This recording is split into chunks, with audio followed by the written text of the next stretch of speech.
Hi guys, welcome back to our channel. My name is Sergey and I'm the owner of Sergey Green Studio. We provide photography and videography service here in Los Angeles. And in today's video, I'm going to be sharing my experience with my future colleagues. I'm going to be talking about how to photograph your first wedding. And it might sound like very stressful and lots of anxiety in this, and you might be overwhelmed.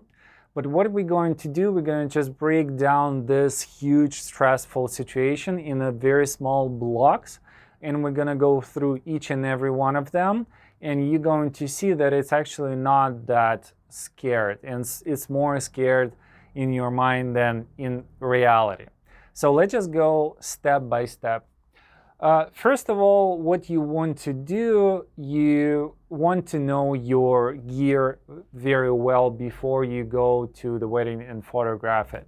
And I'm assuming if you're watching this video, you're already familiar with the cameras. You shot your friends' portraits.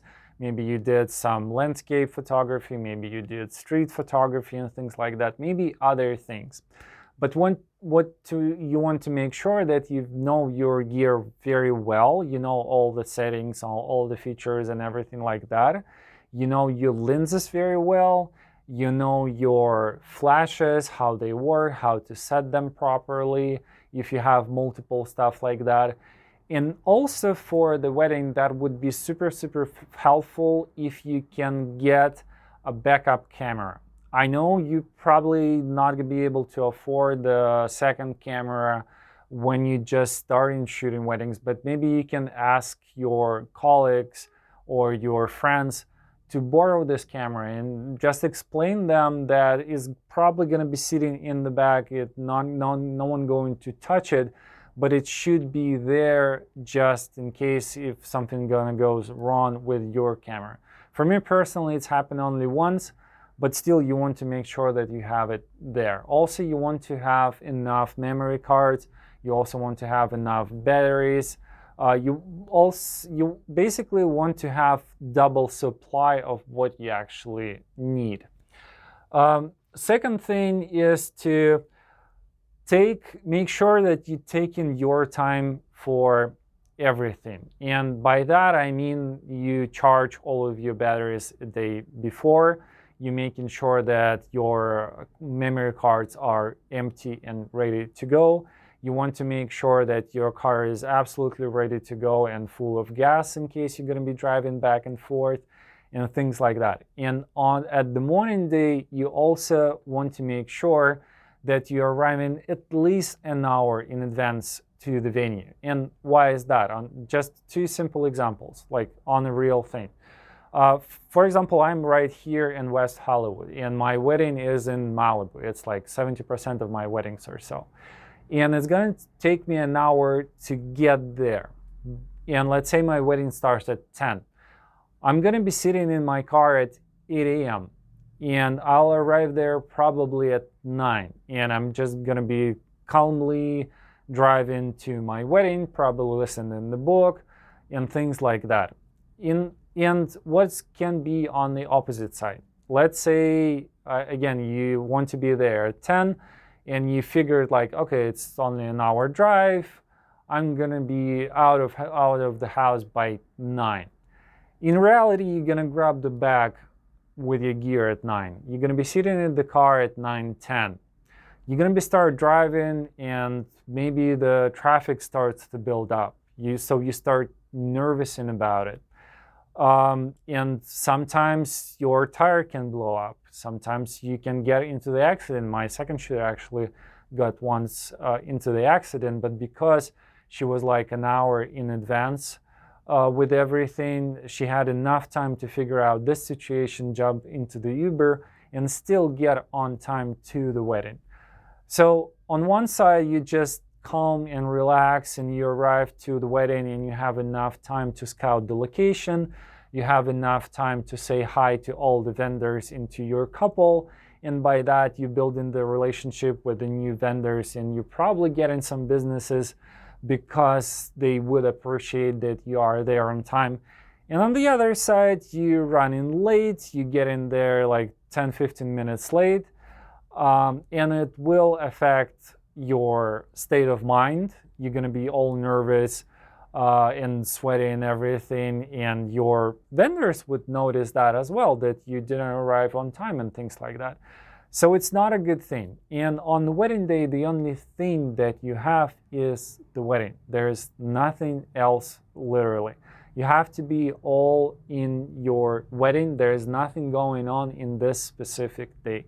So make sure you're arriving actually an hour in advance to your venue. The next thing is to sign the contract. Whatever is your situation, if you're shooting for free, for example, or you're shooting with a very low budget, you want to have the contract between you and between your client. In case if it's free wedding, you just want to make sure that you're writing down that you're going to be there for, let's say, 8 or 10 hours. The starting location, this and that. The starting time is this. And that if you're shooting for free, I would also recommend to write down that you're not responsible for pretty much anything, that they are responsible. You're not getting paid for it. It's a normal practice. And just in case, it's a good thing to have. In case you're getting paid, again, you want to have a basic contract. There's tons of them out there online. You can just download it, read it, and make sure that you sign it, because you want to make sure that the addresses and the time and everything else is lined up. Also, the fourth thing, you want to make sure that you know how to work with the light, with the different lighting situation. The wedding, in terms of the light, is a pretty tricky thing to shoot. And on a basic example, on a regular wedding, you starting at the hotel, you're starting with the artificial light, right? Then you go into the outdoor to do your first look. That's the noon time, and the sun is right where you don't want it to be, so it's pretty harsh light and things like that. So you want to make sure that you simulate this scenario and you did a couple of pictures at your home with the artificial light. You want to make sure that you went at noon somewhere outdoor with your friends and shoot that as well. You're also going to be shooting your ceremony probably with a mixed light when the couple is actually in the shade and the rest of the guests under the sun. So you want to make sure you can handle that pretty easy as well. And probably the best place to simulate that is to go to the beach or somewhere to the park and photograph that as well. You also want to make sure you know what to do on the sunset for the sunset pictures. You want to, again, grab your friend, go and shoot on the sunset, sit down and figure out what photos you like more, which one you like less, where was the sun. On the photos that you like the most, you want to watch a couple of videos on YouTube, on tutorials and things like that. So you want to make sure you figure everything out. And of course, you want to make sure that you're comfortable with the flash. In case if your reception is indoor, it's a little bit easier. You can bounce the light from the ceiling or from the wall. But in case if your reception is outdoor, there is nothing to bounce the light around. So you want to make sure that you have at least the reflector on your flash. In our case, there is a multiple flashes all around the reception, but you're probably not going to have the budget for it, and that's okay. The reflector is absolutely fine for your first wedding. Do not invest tons of money into the gear. It's all about how you use it. It's not about the gear itself. So I talked about the lighting over here. The next thing you want to make sure, and lots of people misunderstand that, you want to make sure that you understand that's the work. Probably, and especially if your friends asking you to photograph their wedding for free, they would say something like, oh, come on over and hang out with us and take some picture and things like that. we are, as a human beings, we are not multitasking. We cannot do two things at a time. You either hang out or you working. You cannot do two things at the time. And in our case, we work.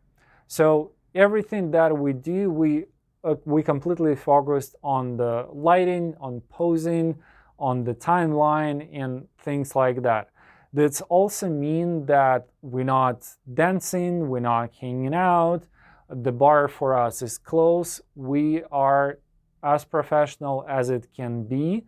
We are working, we're building our portfolio, we're building the relationship with other vendors. We impressing guests at the end of the day so they can hire us in the future, and you would be surprised how many gigs you can get from the existing weddings and things like that. We're not really hanging out there. Even when the shoot is over, you cannot just celebrate stuff very wildly, because there is a big chance you're just simply going to lose the footage.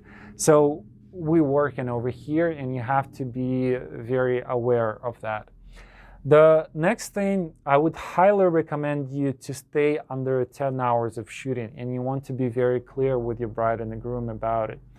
And why is that? It's probably going to be hard for you to photograph even for 8 hours at the very beginning, especially if you like 100% concentrated and everything. 10 hours, I would say, would be max. Don't go into the infinity amount of hours or anything.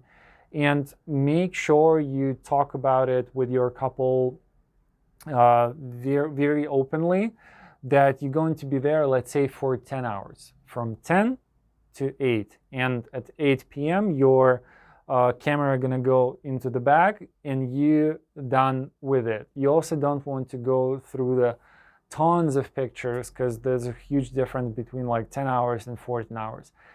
I would really highly recommend to stay under 10 hours and do not exceed that. Also, to photograph through this 10 hours properly, make sure you actually get some snacks.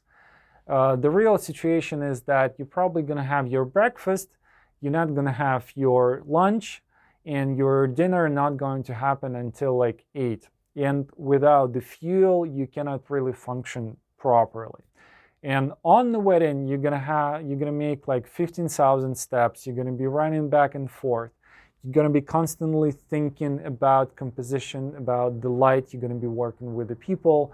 It's the tons of energy that you're going to spend, and you need some snacks like high protein bars. Usually works the best for me. Don't bring the chocolate; it's not working.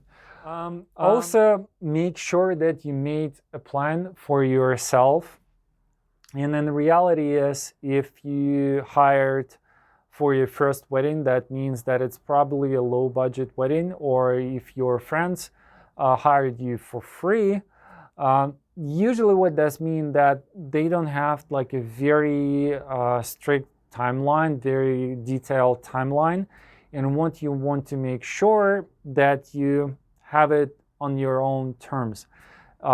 Even better if you can sit with your friends and just go through everything. If you sit with your couple, of course, and go through each and every detail, and making sure that you have time for everything, and everything is very, very clear, that you have the list of family pictures, that you know how many people is in the wedding party pictures, and that you have enough time to photograph just the guys, just the girls, all of them together, that you have at least half an hour for the sunset pictures. I actually have the separate video for the wedding timeline on my channel. Just check it out, it's all there. I have the short version and I have the extended version for like an hour. Just watch it and you'll figure out everything from there. Also, when you make a plan, and I don't know if you in this type of practices, but it's very common throughout the professional athlete, throughout lots of people really. Try to visualize your wedding from the beginning to the end. Just lay down on the couch, close your eyes, and visualize how you get to the wedding, how you actually enter the hotel room. Imagine how you got the shoes from your bride, how you put them in a beautiful spot, took a picture of that, how you did the picture of the dress, then how you put this dress on the bride, how you ask her mom to hold her hands on the zipper, something like that. Visualize how you actually got to the venue, how you photographed the venue itself without everyone to show what it actually is, where the wedding happening. Imagine how you coordinate the people, how you coordinate the wedding party, how you asking people to do some sort of things and stuff like that. Visualize where you're going to do your sunset pictures. And you don't have to be at the venue prior to the wedding. You can go online and look what previous photographers done at this specific spot. So, and you can get very clear idea. Just to visualize everything. As I mentioned, lots of professional athletes doing this. Me personally, I do this. I race in cars, and before the race, I'm visualizing where I'm going to brake, where I'm going to accelerate, where I'm going to do my overtakes and things like that. It's very, very helpful. If you look at people, you would start noticing that they're doing this quite a lot. And that's what take away a lot of anxiety from you. And that would give you a very clear plan of what you're going to do. So basically, you would do your wedding a day before it's actually started. On the actual wedding day, you just have to show up there and take a picture where you actually planned on doing them. And that's going to be much easier. And the third thing, not the third, it's like the end. And the last thing that I want to point over here, and since we mentioned it, do not react on the stressful situations. It's not about you, it's about someone else, it's about something else. It's not about you. You want to stay as calm as possible. Do not react in the circumstances if someone got late or you for some reason got late or anything like that. Do not react on the things that did not happen that you want to happen. Do not react on the guest who's getting to you with the advices. Still, I have some guests who's coming to me and asking why I did certain things in certain way and why in that, and they explaining that they would do this in other sequence. But I'm not asking them in advance why you not got hired to this position where I am. I'm just thanks them for the advice and keep going. Because if you would react on this type of things, it would take you 30-40 minutes to calm down with everything. And in this nervous state of mind, you might miss some things that you don't want to miss.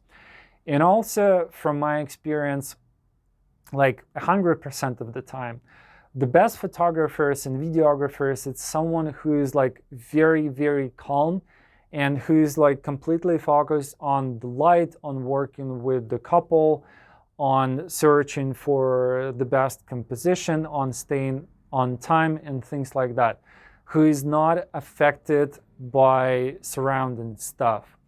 And someone who is like running around, very loud, very energetic and everything like that, when you getting back to the studio and look at their footage, it's not good at all. And my editors usually asking, I'll try to avoid this professional. So you don't want to like running around like crazy. You want to stay very, very calm. You want to make sure that your main focus is on your couple, on composition, on the light, on the timeline, on your list of the photos that you want to do.